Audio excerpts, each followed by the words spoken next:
What's up, YouTube? This is Too Raw for TV. So before I get into this video, I want to give a shout out to Aram with the $15 donation via the PayPal. He says, quote, "Hi Mike, enjoying all of your basketball content. Even if I mildly or vehemently disagree, the one thing which would make me unsubscribe is if you started an OnlyFans page. LOL. Looking forward to your NBA Top 75. Be well, Aram."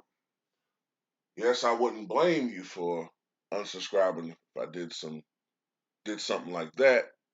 I must be truly, truly desperate if I did something like that. That ain't gonna happen. You know what I'm saying? So rest assured, that's not in the cards. No. So, but shout out to you for showing love. Once again, Aram is an NBA historian of the highest order, and he loves basketball from the shoot, man, from the days of Wilt, Bill Russell, and Bob Pettit. You know what I'm saying? Uh, Grew up watching the Knicks in the '70s. Watched one of the great backcourts. Speaking of backcourts, uh, Walt Frazier and Earl of Pearl Monroe, and big time Knicks fan. So this is a renaissance year for him. So much respect to Aram for showing love to the channel. For anybody that want to show love to the channel, you can do so in the links in the description box below via the PayPal or the Cash App, or in the pinned comment in the comment section below. Now, I want to go ahead and resume this. So at number 4, I have what I believe to be the fourth greatest NBA backcourt of all time, Tony Parker and Manu Ginobili. Now, this duo is a little bit different because Ginobili really wasn't a regular starter, and that was just, however, it wasn't anything to do with his skill set.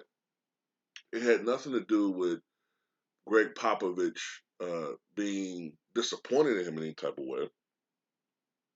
But Ginobili, being the total team player that he was, took that sacrifice because, at the time, Greg Popovich thought it would be beneficial to the team if Ginobili came off the bench. It was. Ginobili, in his career, was noted as one of the great six men in the NBA. At times, the best six man in the NBA. In fact, he won the Six Man of the Year award during the 2007-2008 NBA season. Manu Ginobili is noted for popularizing the Euro step. He wasn't the first one to do it, but he was the one who popularized it. And Ginobili was, what I remember, a very aggressive offensive player, um, offensively and defensively. Um, you know, I don't know whether that's an Argentina type thing, coming from there and the style of basketball they play, but that's why I'm always resistant to people who say that Steph Curry was the one that popularized the 3-point shot. I can't say that. He took it to another level, but there were other guys that shot at a decent clip and took a lot of them. For the times, Ginobili took a lot of them. You know what I'm saying? Uh, I remember Ginobili being an exciting player, no look passes. Remember him a lot of times taking charges. I just remember him being a clutch guy, man. Always hitting clutch shots for his career because he played in the Popovich system. And you got to remember that he also played 1 year with David Robinson, and also he played with other good players, Steven Jackson, and throughout the years. Uh, Later on, Kawhi Leonard, but of course, the staple was Tim Duncan. But because of the Popovich system, his numbers don't jump out at you. They just don't. You look at it and you go 13.3 points, 3.5 rebounds, 3.8 assists, 1.3 steals. What's the big deal? But because he played in that system, his points were extremely impactful. They were impactful points. See, some guys, they put up numbers, but they don't seem to really have an impact on the game. Sometimes stats can be an illusion. Sometimes you can look at a guy and you see he's averaging 24 a game, and you're like, well, this guy's great. But in reality, you look at the team, and he doesn't have a bad team around him, but his points don't seem to, you know, his buckets don't seem to really move the meter as far as wins and losses. His efforts. Ginobili's did. He shot 45% for his career. He was a career 37% three-point shooter and an 83% foul shooter. So he was a good all-around shooter, a very clutch performer, as I said before. For his career, he won 4 NBA championships, two-time NBA All-Star, the Sixth Man of the Year winner in 2008, and Ginobili had over 4,000 career assists. And in 2004, Ginobili won gold medal the year that America was disappointed, of course. It was a great time for Manu Ginobili in Argentina because they won the gold medal. In fact, Manu Ginobili is just one of two players to win the EuroLeague championship, the Olympic gold medal, and an NBA championship. Now, Tony Parker came to the NBA, I believe, 1 year before Manu Ginobili. Ginobili was a late bloomer as far as coming to the NBA. Now, he had played overseas, but when Ginobili came to the NBA, he was already 25 years old. Didn't even quite have his ball spot yet at that time. That's how long ago it was. Tony Parker was 19 years old when he came to the San Antonio Spurs. What I remember about Tony Parker was he was also a clutch performer. And as a matter of fact, both of these guys were known for being clutch performers.